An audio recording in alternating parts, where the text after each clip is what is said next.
আজকে থেকে প্রায় 4014 বছর আগের কথা, মানে প্রায় 4000 বছর আগের কথা। হিসেবটা মেলানো হয়েছে এভাবে যে ঈসা আলাইহিসসালাম এবং মুহাম্মদ সাল্লাল্লাহু আলাইহি ওয়াসাল্লামের যে উম্মত, এর মধ্যে ডিস্টেন্স ছিল 570 বছরের মতো। আবার মুহাম্মদ সাল্লাল্লাহু আলাইহি ওয়াসাল্লামের উম্মতের 1444 বছর চলে গেছে, এটা কাউন্ট করা যায়। আর এর আগে ঈসা আলাইহিসসালাম থেকে ইব্রাহিম আলাইহিসসালামের ডিস্টেন্সটা হচ্ছে 2000 বছর। এই ক্যালকুলেশন করলে বোঝা যাচ্ছে যে প্রায় 4000 বছর আগের কথা,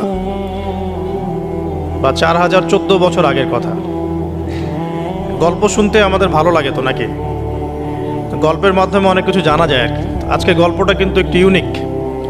আজকে থেকে প্রায় 4014 বছর আগের কথা। একটা চমৎকার সভ্যতা ছিল, ঐতিহাসিক সভ্যতা, তার নাম ছিল ব্যাবিলন। এটা ইরাকে ছিল, সেখানে বাবেল নামে একটা শহর ছিল। তো আল্লাহ পাক কোরআনে কিন্তু বাবেল নগরীর কথা বলেছেন, সূরাতুল বাকারার 101-2 আয়াতগুলোতে আছে। এই বাবেল নগরী তৎকালীন সময়ে জাদুবিদ্যার একটা আকড়া ছিল আর কি। এর আগে আমরা জানি সুলাইমান আলাইহিস সালামের সময় ওই হারুত আর মারুত দুজন ফেরেশতাকে দিয়ে মানুষকে পরীক্ষা করা হয়েছিল।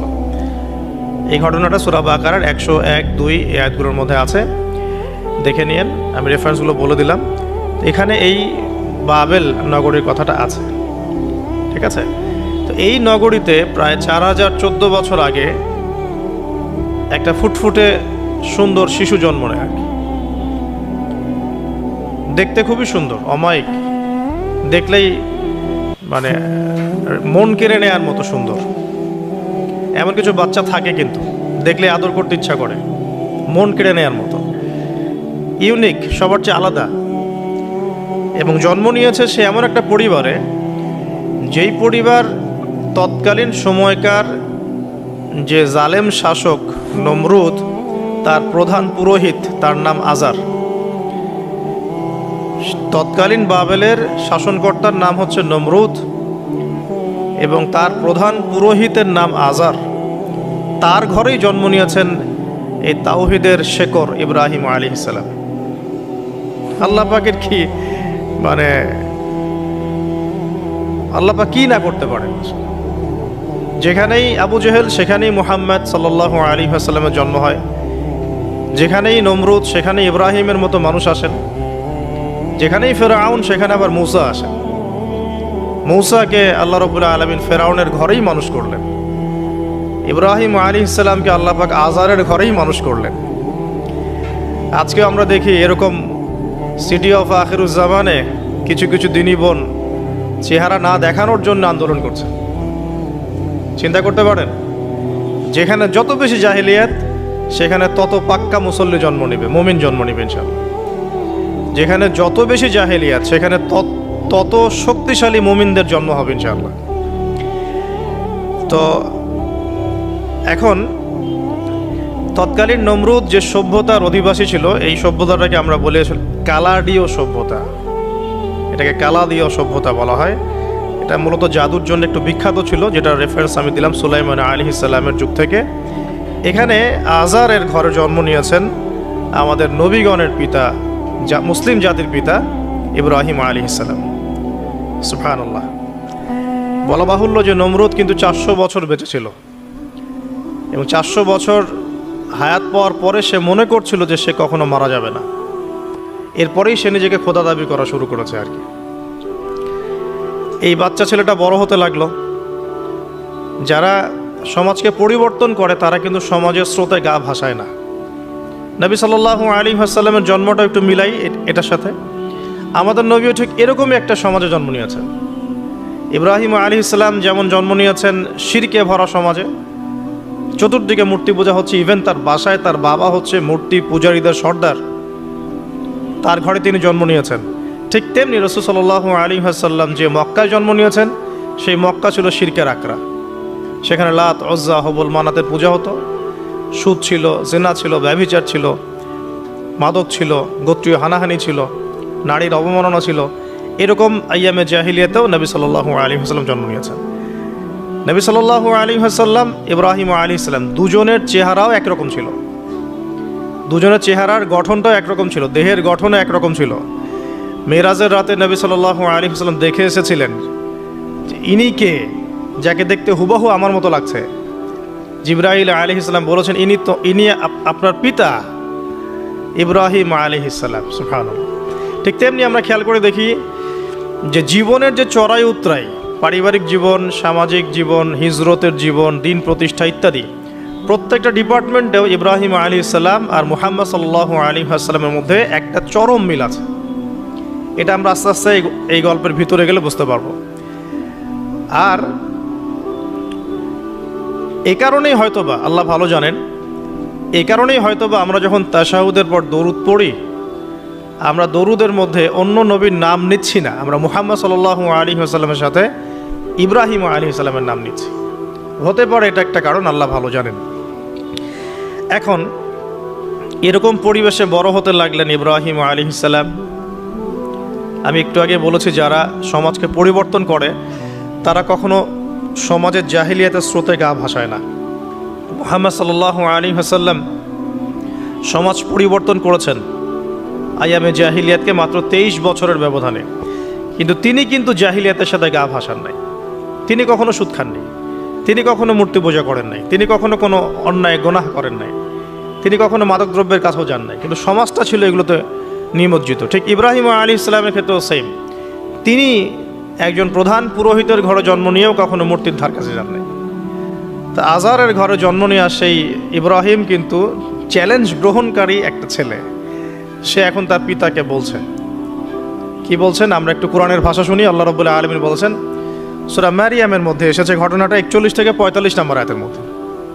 আল্লাহ পাক বলছেন, ওয়াজকুর ফিল কিতাবি ইব্রাহিম বা'দা আউযু বিল্লাহি মিনাশ শাইতানির রাজীম।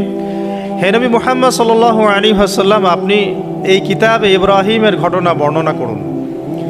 ইয ক্বালা লিআবিহি, যখন ইব্রাহিম তার বাবাকে বললেন, তার বাবা মানে আজারকে বললেন, ইয়া আবাতি, হে আমার বাবা, লিমা তা'বুদু, তুমি কেন ইবাদত করো এমন সত্তার, মা লা ইয়াসমাউ, যে শুনতে পারে না, ওয়ালা ইউবসিরু, দেখতেও পারে না, ওয়ালা ইউগনি আনকা শাইআ, তোমার কোনো উপকার করতে পারে না।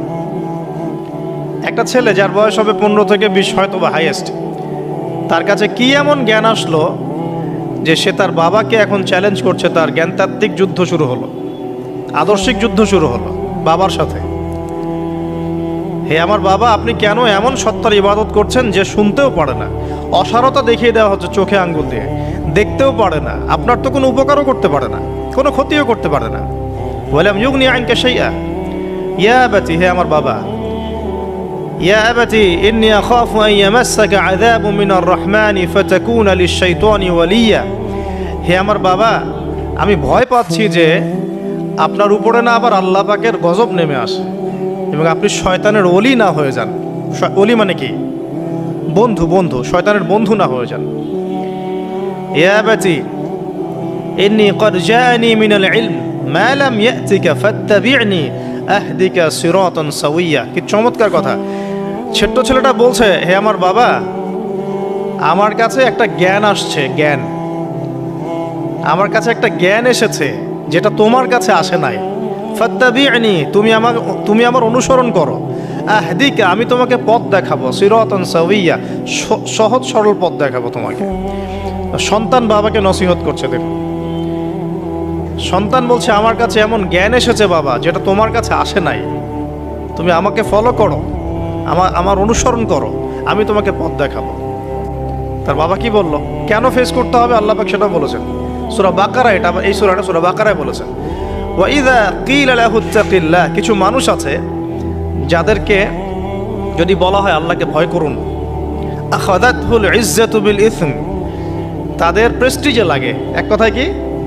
প্রেস্টিজে লাগে, প্রেস্টিজ নষ্ট হয়। আখাযাতহুল ইজ্জাতু বিল ইসম ফাহাসবুহু জাহান্নাম। আল্লাহ বলেন ওর জন্য জাহান্নামই যথেষ্ট। আল্লামা তাকি উসমানী দামাত বরাকাতু এবং তার যারা ছাত্ররা আছেন সারা উপমহাদেশে, স্পেশালি বাংলাদেশে, তাদের অনেকের সাথে আমি দেখা করেছি। তারা একটা নসিহত সবাই কমনভাবে করেন, দেখি নসিহতটা করেন যে কখনো নিজেকে জাহির করবা না, কখনো নিজেকে জাহির করবা না, তাহলে আল্লাহ তোমার এলেম কেড়ে নিবে। আর আমরা এখন দিনী অঙ্গনে জাহির করার জন্য ব্যস্ত। আমি এত বছর থেকে এটা করি, আমি অত বছর থেকে করি, অথচ এটা কোনো দলিল নয়, এটা কোনো সার্টিফিকেট নয়। এত বছর থেকে বলার পরেও ভুল হতে পারে, যেটা ভুল হবে সেটা শুধরে নিতে হবে। আর নবী সাল্লাল্লাহু আলাইহি ওয়াসাল্লাম যায়েদ বিন হারেসা রাদিয়াল্লাহু আনহুকে একটা কাফেলার সেনাপতির দায়িত্ব দিয়েছিলেন যখন তার বয়স মাত্র 17 বছর। কত বছর? 17 বছর বয়সী একজন তরুণ সাহাবী যায়েদ ইবনে হারেসা রাদিয়াল্লাহু আনহু, তিনি নেতৃত্ব দিচ্ছেন এমন সাহাবীদের যে সাহাবীরা তার চেয়ে বয়সে অনেক বড়। এমনকি এই অভিযান শেষ হওয়ার আগেই নবী সাল্লাল্লাহু আলাইহি ওয়াসাল্লাম ইন্তেকাল হয়। তার পরবর্তীতে আবু বকর সিদ্দিক রাদিয়াল্লাহু আনহু সেই অভিযান আবার চালানোর চেষ্টা করেন, আবার চালানোর জন্য মনস্থ করেন। তিনি আবার যায়েদ বিন হারেসা রাদিয়াল্লাহু আনহুকেই নেতৃত্ব দেন। এটা নিয়ে ওমর রাদিয়াল্লাহু আনহু তাকে কিছু কথা বলেন যে আপনি যায়েদ বিন হারেসাকে নেতৃত্ব দিচ্ছেন, বয়সে ছোট সাহাবী, তার পিছনে অনেক বড় বড় সাহাবী থাকবে, তারা তো তাকে নাও মানতে পারে, এটা কেমন হয়? বারবার তাকে ভেটো দিচ্ছেন। শেষমেশ আবু বকর সিদ্দিক রাদিয়াল্লাহু আনহু একটু রেগেই বললেন যে ইস্তা'মালাহু রাসূলুল্লাহ ওয়া আনতা তা'মুরুনি আন আনজি'হু, তাকে স্থলাভিষিক্ত করেছে স্বয়ং আল্লাহর রাসূল, আর তুমি এসে আমাকে বলছো আমি তাকে অপসারণ করব। সুবহানাল্লাহ। নবী সাল্লাল্লাহু আলাইহি ওয়াসাল্লাম যোগ্যতা দেখতেন মানুষের, কার যোগ্যতা কতটুকু আছে। তো ওইদিকে আমি ভিতরে ঢুকছি না। আমরা এখন সোশ্যাল অ্যাফেয়ার্সে যা দেখি যে আমরা যোগ্যতার চাইতে অন্যান্য বিষয়গুলোকে বেশি মূল্যায়ন করা শুরু করি আর কি। এতে করে তরুণরা উঠে আসতে পারে না, তরুণদের জার্নি অনেক টাফ হয়। তো যাই হোক, আমরা বেশি হাইথটের কথায় না যাই। আজার এখানে ছিলাম, দেখেন বাবাকে সন্তান উপদেশ দিচ্ছে। এবার বাবার উত্তরটা শোনেন। বাবা কেন গ্রহণ করলো না? বললাম প্রেস্টিজ ইস্যু। তুমি ছোট মানুষ হয়ে আমাকে এত বড় কথা বলো? হ্যাঁ, তখন বাবা বলছেন আনতা আরাগিবুন আনতা আন আলিহাতিনা ইয়া ইব্রাহিম, হে ইব্রাহিম তুমি কি আমাদের ইলাহগুলো, উপাস্যগুলো থেকে মুখ ফিরাচ্ছ? তুমি কি আমাদের উপাস্যগুলো থেকে মুখ ফিরিয়ে নিচ্ছ? আনতা আরাগিবুন আনতা আন আলিহাতিনা ইয়া ইব্রাহিম লা ইল্লাম তানতাহি, যদি বিরত না হও, ঠিক যেমন থ্রেট আমাদেরকে করা হয়, যদি বিরত না হও, লা ইল্লাম তানতাহি লা আরজুমান্নাকা রাহজান মালিয়া, তিনি বলছেন যদি বিরত না হও তাহলে তোমার মাথাটা পাথর দিয়ে মেরে ফাটিয়ে ফেলবো। আরজুমান্নাকা মানে রজম করব। রজম মানে কি? যে কোমর পর্যন্ত গেথে পাথর মারা, বিবাহিত পুরুষ জেনা করলে যেটা শাস্তি হয়। লা ইল্লাম তানতাহি, যদি বিরত না হও, লা আরজুমান্নাকা রাহজান মালিয়া, দূর হও এখান থেকে বের হও হতভাগা, আমরা বলি না, দূর হও এখান থেকে, ঠিক ওই রকম। যদি ফিরে আসো ভালো কথা, না ফিরে আসলে রজম করে দিব, মাথা ফাটিয়ে ফেলবো পাথর দিয়ে মেরে, এখান থেকে দূর হও হতভাগা। কাকে বলছে এটা? ইব্রাহিম আলাইহিস সালামকে। এবার তিনি খুব নরম সরম মানুষ, শান্তিকামী মানুষ, তিনি বলছেন ক্বালা সালামুন আলাইক। এই সালামুন আলাইক কথাটা শিখে নেবেন, জীবনে অনেক ক্ষেত্রে কাজে লাগবে। সালামুন আলাইক মানে আপনার উপর শান্তি বর্ষিত হোক। যখনই আপনি কলিউশন অ্যাভয়েড করতে চাবেন, সালাম দিয়ে চলে আসতে হবে, সেটা পরিবারেও, সমাজেও, দিন প্রতিষ্ঠার ক্ষেত্রে। কেউ আপনাকে সমালোচনা করছে, গালিগালাজ করছে, গীবত তহমত করছে, আপনাকে নিয়ে এপিসোড বানাচ্ছে, মানে আপনি কি করবেন? প্রত্যেকটার কাউন্টার দিতে থাকবেন? তাহলে আপনার গোল নষ্ট হয়ে যাবে, আপনার গোল থেকে আপনি বিচ্যুত হয়ে যাবেন। এইগুলো নিয়ে আপনাকে ব্যস্ত থাকতে হবে। তখন এইগুলো নিয়ে উম্মাহ ব্যস্ত আছে বলেই এখন পর্যন্ত গোল অ্যাচিভ হয় নাই। আমরা এগুলো নিয়ে ব্যস্ত আছি বলেই এখনো গোল অ্যাচিভ হয় নাই। তো এই কারণে ইব্রাহিম আলাইহিস সালামের সুন্নাহ হচ্ছে সালামুন আলাইক, তোমাদের উপর শান্তি বর্ষিত হোক। হ্যাঁ, তবে যে জায়গাটাতে দালিলিকভাবে জ্ঞানতাত্ত্বিক যুদ্ধ করতে হবে সেটা করতে হবে, সেটা অন্য ইস্যুস। তো ইব্রাহিম আলাইহিস সালামকে পরিবার ছাড়তে হলো। পরিবার মানে তার মাকে ছাড়তে হলো, তার বাবাকে ছাড়তে হলো। তার কোনো অপরাধ আছে? ইব্রাহিম আলাইহিস সালামের কোনো অপরাধ আছে? না। এখন আমরা তো অনেক সময় মনে করি আমি তো নিরপরাধ, নির্দোষ, তাহলে আমার উপরেই কেন এরকম হচ্ছে? ইব্রাহিম আলাইহিস সালামের কোনো অপরাধ আছে? নাই। তাকে ঘর ছাড়তে হলো, বাড়ি ছাড়তে হলো, তার বাবা তাকে বের করে দিলেন। এখান থেকে লেসন নিয়ে নেন, আজকের প্রথম লেসন, যে আপনি আমি যদি হকের উপর থাকি, সর্বপ্রথম বাধাটা পরিবার থেকে আসতে পারে। কারণ সবার পরিবার একরকম না। এখনকার মেজরিটি সংখ্যক পরিবারগুলোই জাহেল, একদম জাহেল, বস্তুবাদী, জানোয়ারের মতো। মানে খাও দাও, সেক্সুয়াল সম্পর্ক, বিয়ে শাদী, সন্তান, এর বাইরে কিচ্ছু চিন্তা করতে পারে না। দুনিয়া দুনিয়া আর দুনিয়া, এর বাইরে কিচ্ছু চিন্তা করতে পারে না। ইল্লা মাশা আল্লাহ, কিছু পরিবার আছে এর বাইরে, তাদের কথা আলাদা। সবাই তো আর ছোটবেলা থেকে আধ্যাত্মিক পরিবার পায় নাই, দিনই পরিবার পান নাই। আর এটার পরিমাণ দিন দিন কমেই আসছে। ম্যাক্সিমাম পরিবার এখন জাহান্নামের টুকরা আর কি। আল্লাহ পাক পরিবারকে বলেছেন জাহান্নাম থেকে বাঁচাও, কু আনফুসাকুম ওয়া আহলিকুম নারা। এখন ওই পরিবারই হয়ে গেছে জাহান্নামের টুকরা। আপনি দিনের পথে চলতে চাইলে প্রথম হোঁচটটা পরিবার থেকে খেতে পারেন। এটা ইব্রাহিম আলাইহিস সালামের জীবনেও যেমন হয়েছে, মুহাম্মদ সাল্লাল্লাহু আলাইহি ওয়াসাল্লাম জীবনেও সেম। যে মিলাচ্ছিলাম কিভাবে, তার ক্ষেত্রেও সেম। চাচারা শত্রু না? চাচারা শত্রু, আশপাশের মানুষ শত্রু। চাচা এসে বাড়ির সামনে খড়কুটা ফেলে দিয়ে যায়, চাচি এসে ময়লা আবর্জনা ফেলে দিয়ে যায়, কেউ গালি দেয়, কত সমস্যা। যখন নিজের মানুষরা আপনার এগেনস্টে চলে যায়, তখন মনটা ভেঙে যাবে স্বাভাবিক। কারণ নিজের মানুষটা, সারা দুনিয়া যদি আপনার বিপক্ষেও থাকে, কাছের কিছু মানুষ আপনার পক্ষে থাকে, তখন আপনি বাসাতে অ্যাটলিস্ট সিংহ, তখন বাসা থেকে এনার্জি নিয়ে বাইরে যুদ্ধ করতে পারবেন। কিন্তু বাহিরে সবাই মোটামুটি ধরেন যে আপনার পজিটিভ, তো বাসায় এসে দেখলেন যে বাসায় আপনার কোনো রকম অনুকূল পরিবেশ নাই, তখন বাইরে সিংহ হলে বাসায় বিড়াল হয়ে থাকতে হবে। দেখেন ইব্রাহিম আলাইহিস সালামের জীবনে আর মুহাম্মদ সাল্লাল্লাহু আলাইহি ওয়াসাল্লামের জীবনে একটা স্পেশাল নেয়ামত ছিল, সেটা হলো স্ত্রীদের নেয়ামত। স্ত্রীদের নেয়ামত।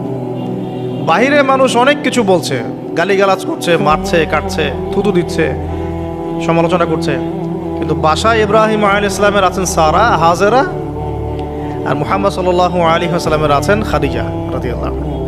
অ্যাটলিস্ট বাসায় আপনি একটা কি বলবো, যে বড় একটা প্রশান্তির জায়গা আপনার বাসায় আছে। তো এটা একটা বড় নেয়ামত, যেটা ইব্রাহিম আলাইহিস সালাম এখন হারালেন। কিভাবে? বাবা বাসা থেকে বের করে দিল। এখান থেকে বুঝতে হবে যে দিনের পথে চলতে গেলে প্রথম বাধা পরিবার থেকে আসতে পারে। তাই বলে তাদের সাথে কোনো রকমের দ্বন্দ্ব সংঘাতে যাওয়া যাবে না। সালামুন আলাইক, সালামুন আলাইক, তোমাদের উপর শান্তি বর্ষিত হোক। ইব্রাহিম বলছেন সালামুন আলাইক, হে বাবা আপনার উপর শান্তি বর্ষিত হোক। শুধু তাই না, আরও বলছেন আস্তাগফিরুল্লাহ রব্বি, আমি আপনার জন্য আল্লাহর কাছে ক্ষমা চাইব ইনশাআল্লাহ। ইন্নাহু কানা বি হাফিয়া, তিনি আমার প্রতি খুব মার্সিফুল, আশা করি তিনি আমার দোয়া কবুল করবেন। কিন্তু যখন তিনি জানতে পেরেছিলেন যে তার বাবা শিরকের উপর আছেন, আল্লাহ পাক মাফ করবেন না, সূরা তওবার মধ্যে আছে, তখন থেকে তিনি আর ক্ষমা চান নাই, বাবার জন্য ক্ষমা চান নাই। তো এবার ইব্রাহিমের সফর শুরু হলো, একাকিত্বের সফর। তার মানে একটা বিষয় এটাও শিখতে হবে, হকপন্থীদের সাথে আল্লাহর দেয়া একটা বিশেষ নিয়ামত হচ্ছে একাকিত্ব। হকপন্থীদের লাইফে আল্লাহ পাকের পক্ষ থেকে একটা বিশেষ অনুগ্রহ হচ্ছে একাকিত্ব। মানে একাকিত্ব কেন নিয়ামত বললাম? কারণ একাকিত্ব মানুষকে আল্লাহ চিনিয়ে দেয়। অনেক আলেম দেখবেন যারা জেল টেল খেটে বের হয়েছেন, তারা সবাই একটা কথা বলবেন, জেলখানায় আমরা আল্লাহকে চিনেছি। সব আলেমরা এই কথা বলে যারা ওখান থেকে বের হয়ে আসে। কারণ একাকিত্ব মানুষকে গভীরভাবে ভাবায়, আল্লাহকে পাওয়ায়, আল্লাহর কাছে দোয়া করতে শেখায়, মানুষকে বোঝায় যে আল্লাহ ছাড়া কেউ নাই সাহায্য করার। তো যারা হকপন্থী হয়, একাকিত্ব তাদের বরণ করতেই হয়। এটা মাথায় রেখে পথ চলতে হবে। ইব্রাহিম আলাইহিস সালাম পথ চলা শুরু করলেন। এবার কি হলো, তিনি কি বাসা থেকে বের হয়ে সেই এলাকা, ওই নমরুদের দেশ ছেড়ে চলে গিয়েছিলেন? উত্তর না। প্রথমে তিনি চলে যান নাই, প্রথমে তিনি ওই সমাজেই থেকেছেন, থেকে দাওয়াত দেওয়ার চেষ্টা করেছেন। তিনি ওই সমাজেই থেকেছেন, থেকে দাওয়াত দেওয়ার চেষ্টা করেন, ঠিক মুহাম্মদ সাল্লাল্লাহু আলাইহি ওয়াসাল্লামের মতো। সমাজের মানুষ যখন নির্যাতন নিপীড়ন করছেন, তিনি কি শুরুতেই সমাজ ছেড়ে বের হয়ে চলে গেছেন? না, 13 বছর দাওয়াত দিয়েছেন। কত বছর? 13 বছর। তো ইব্রাহিম আলাইহিস সালাম সমাজের মানুষকে দাওয়াত দেন। কিভাবে দেন? কোরআনে এভাবে ভাষা আসছে। আমি সূরাগুলোর নাম বলে দিই, আপনারা একটু চেক করে নিয়েন। সূরা আম্বিয়ার মধ্যে আসছে, সূরা সফফাতের মধ্যে আসছে, সূরা আনআমের মধ্যে আসছে। তো তিনি দাওয়াত দেন এভাবে যে ওয়াইজ ক্বালা ইব্রাহিম, যখন ইব্রাহিম বললেন লিআবিহি ওয়া কওমিহি, তার বাবাকে এবং তার কওমকে বললেন, মা হাযিহি তামাসিলুল্লাতী আনতুম লাহা আকিফুন, তোমরা এইসব কি মূর্তির উপাসনা করো, এদের চারপাশে ঘুরতে থাকো, কি সব করো? ইব্রাহিম আলাইহিস সালামকে কি আনসার দিচ্ছেন? আমরা আমাদের পিতা মাতাদেরকে দেখেছি, বাপ দাদাকে দেখেছি এরকম তাওয়াফ করতে, মূর্তির চারপাশে পূজা করতে, নজর দিতে। তো ইব্রাহিম আলাইহিস সালাম বলছেন যে হাল ইয়াসমাউনাকুম, এই মূর্তিগুলো কি তোমাদেরকে শুনতে পারে? ইস্তাদউন, যখন তোমরা একে ডাকো। হাল ইয়ানফাউনাকুম, তোমাদের কোনো উপকার আসতে পারে? আও ইয়াদুররুকুম, তোমাদের কোনো ক্ষতি করতে পারে? তার দলিলগুলো কিন্তু অকাট্য। ইব্রাহিম আলাইহিস সালামের দলিলগুলো কিন্তু এখানে, যুক্তিগুলো কিন্তু অকাট্য। আসলে কি সে শুনতে পারে? আসলে কি সে দেখতে পারে? আসলে কি সে তোমার উপকার করতে পারে? তাদের কিন্তু কিছু বলার নাই এখানে। তারা বলছে বাল ওয়াজাদনা আবানা কাযালিকা ইয়াফআলুন, আমাদের পিতা মাতা বাপ দাদাদেরকে দেখেছি এইভাবেই করতে। ইব্রাহিম আলাইহিস সালাম বলছেন যে ইন্নাকুম আনতুম লাফি দালালিম মুবিন, তোমরা তো সুস্পষ্ট বিভ্রান্তির মধ্যে আছো তাহলে। তো এরকম আরও অনেক আয়াত আছে সূরা সফফাতের মধ্যেও, ওয়া ইন্না মিন শিয়াতিহি লা ইব্রাহিম ইয জাআ রাব্বাহু বিকলবিন সালিম ইয ক্বালা লিআবিহি ওয়া কওমিহি মাযা তা'বুদুন, তোমরা কিসের ইবাদত করো? আইফকান আলিহাতান দুনাল্লাহি তুরিদুন, তোমরা কি আল্লাহ সম্পর্কে মিথ্যা মিথ্যা মিথ্যা আরোপ করতে চাচ্ছ? ফামা যান্নুকুম বিরাব্বিল আলামিন, আল্লাহ রাব্বুল আলামিন সম্পর্কে তোমাদের কি ধারণা? এভাবে তিনি তার কওমকে দাওয়াত দিতে লাগলেন। কিন্তু তাদের কওমের দলিল একটাই ছিল, বাপ দাদাদেরকে দেখেছি এভাবে মূর্তি পূজা করতে, তাই করি। সনাতন, এটা ছিল কি? সনাতন থটস। অথচ সর্বপ্রথম এটা শুরু হয় কোন নবীর আমল থেকে? নূহ আলাইহিস সালাম। নূহ আলাইহিস সালামের যুগের মানুষ সর্বপ্রথম এই মূর্তি পূজা শিরক করেছে। এর আগে মূর্তি পূজা ওয়ার্ল্ডে ছিল না, নূহ আলাইহিস সালামের যুগ থেকে শুরু হয়েছে। তাহলে এটাকে আমরা সর্বোচ্চ পর্যায়ে সনাতন বলতে পারি না। তারও আগে যে সময় চলে গেছে, ওই সময় মানুষ তাওহীদপন্থী ছিল আদম আলাইহিস সালামের যুগে, তখন মানুষ এই কাজ করতো না। শুরুটা কেমন করে হলো? ভালো উদ্দেশ্যেই শুরু হয়েছিল, ভালো মনে করে। কেমন? যে মানুষ এরকম চিন্তা করে নিয়েছিল যে এই মানুষগুলো ইয়াগুথ ইয়াউক নাসর, ইয়াগুথ ইয়াউক নাসর, এই ভালো মানুষগুলো আল্লাহর খুব নেককার বান্দা ছিলেন, তাদের স্ট্যাচু তৈরি করা যায়, তৈরি করলে কি হবে? এগুলোকে দেখলে আমাদের আগ্রহ জন্মাবে ইবাদত করার ব্যাপারে। এটা ছিল ওদের থটস। শয়তান এভাবেই তাদেরকে ইনফ্লুয়েন্স করেছিল আর কি, তারা তাই করলো। এই জেনারেশনটা যখন মারা গেল, পরের জেনারেশন যখন আসলো, তখন শয়তান ওদেরকে বোঝালো, ধরেন 100-200 বছর পরে বোঝালো যে ওরা খুব ভালো মানুষ ছিল, ওদের মূর্তিকে মসজিদের বাইরে না রেখে ভিতরে ঢুকিয়ে ফেলো, তাদেরকে সেজদা করতে হবে না, ভিতরে ঢুকিয়ে ফেলো, ইবাদতে মনোযোগ আসবে। পরের জেনারেশন এই কাজটাই করলো। থার্ড জেনারেশনকে শয়তান বোঝালো যে সরাসরি ওদের কাছে চাইলেই হবে, তারা আল্লাহ পাকের অনেক মানে কি আনুগত্য প্রাপ্ত, নৈকট্য প্রাপ্ত বান্দা, সরাসরি তাদের কাছে চাইলেই হবে। আল্লাহর কাছে চাওয়া এখানে চাওয়া একই কথা, ওখানে সেজদা করা এখানে সেজদা করা একই কথা। এখান থেকে শুরু হলো সরাসরি স্ট্যাচু ওয়ার্শিপ। সরাসরি স্ট্যাচু ওয়ার্শিপিং এখান থেকে শুরু হয়েছে। তো আমরা আমাদের হিন্দু ভাই বোন যারা আছেন, আমাদের আশপাশে অমুসলিম ভাই বোন, তাদের প্রতি সম্মান রেখেই এই হিস্ট্রিগুলো পড়তে বলবো আর কি, এবং যুক্তি দর্শনগুলো খুঁজতে বলবো। আসলে কি তারা শুনতে পায়? আসলে কি সে আমার কোনো উপকার করতে পারে? আসলে কি সে আমার কোনো ক্ষতি করতে পারে? আসলে কি সে সৃষ্টিকর্তার প্রতিমূর্তি হতে পারে কিনা? তো আমরা এটা আহ্বান জানাবো, আমরা কারো ধর্মীয় অনুভূতিতে আঘাত করব না। ইসলাম আমাদেরকে এটা শেখায় না। ইসলাম এটা শেখায় যে মানুষকে হিকমার সাথে, প্রজ্ঞার সাথে দাওয়াত দেয়া, যাতে করে তারা জাহান্নামের রাস্তা থেকে ফিরে আসতে পারে। এখন আসুন, আরও একটা দাওয়াত ইব্রাহিম আলাইহিস সালাম তার কওমকে দিলেন। সেটা কি? এবার এখানে সমাজের মানুষের সাথে ওই সমাজের ধর্ম নেতারাও ছিল। সমাজে কিন্তু কয়েক শ্রেণীর মানুষ থাকে, মানে সামাজিক নেতা, ধর্মনেতা, রাষ্ট্রনেতা। তো রাষ্ট্রনেতা পর্যায়ে এখনও ইব্রাহিম আলাইহিস সালাম যান নাই। এখন সমাজনেতা আর ধর্মনেতা চলছে আর কি। এবার ধর্মনেতা আসলো, এসে ধর্মনেতারা তাকে বোঝানোর চেষ্টা করলো যে এই আসমানের তারা, চাঁদ, সূর্য, প্রকৃতি, গাছপালা এগুলো ইলাহ, এগুলোর ইবাদত করা যায়। এই ঘটনা আল্লাহ রাব্বুল আলামিন সূরা আনআমের মধ্যে বলেছেন।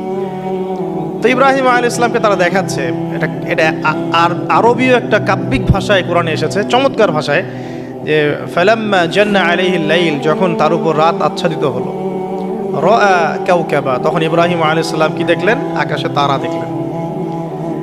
ঠিক আছে, তারা দেখলেন। মূর্তি পূজার এখানেই আছে, ধর্মনেতারাও এখানেই আছে। তো তিনি বলছেন হাযা রব্বি, এটা আমার রব। ফালাম্মা ফালা, যখন তারকাগুলো অস্তমিত হলো, ক্বালা লা উহিব্বুল আফিলিন, আমি তো অস্তমিত যাওয়া জিনিসকে পছন্দ করি না। রব তো অস্তমিত যাবে না, এখানেও যুক্তি লাগবে, তো আমার ফিলোসফি লাগবে, আমার এখানে দর্শন লাগবে, এখানে তো আমাকে মানে প্রজ্ঞা দিয়ে বোঝাতে হবে। এটা তো অস্তমিত হয়ে গেল, এটা তো রব হতে পারে না। ফালাম্মা রাআল কামারা বাযিগান, যখন সে চাঁদকে দেখলো জলজল করছে একদম। আর এখনকার চাঁদ দেখা আগের চাঁদ দেখা তো এক না, এখন তো আমরা চাঁদের আলোই খুঁজে পাই না, তখনকার চাঁদ তো অন্যরকম। বাযিগান মানে জলজল করছে। তখন তিনি বললেন হাযা রব্বি, এটা আমার রব।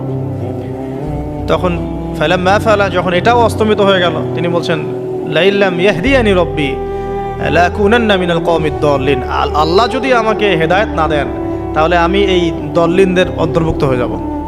ইব্রাহিম আলাইহিস সালাম বলছেন ফালাম্মা রাআ শামসা বাযিগাতান, যখন এবার সূর্যকে দেখলেন দিনের বেলা, এটা তো আরো বড়।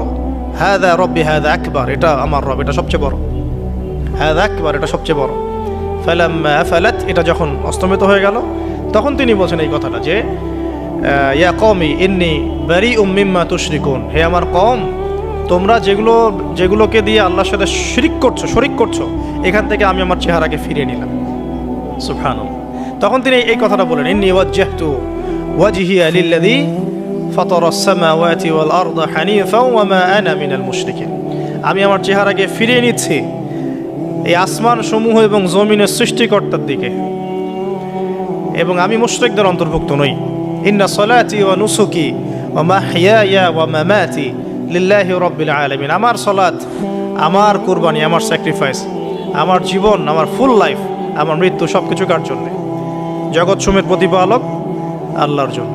লা শারীকা লাহু, তার কোনো শরীক নাই। ওয়া বিযালিকা উমিরতু, এই একনিষ্ঠভাবে তার ইবাদত করার জন্যই আমি আদিষ্ট হয়েছি। ওয়া বিযালিকা উমিরতু ওয়া আনা মিনাল মুসলিমিন, এবং আমি মুসলিমদের অন্তর্ভুক্ত।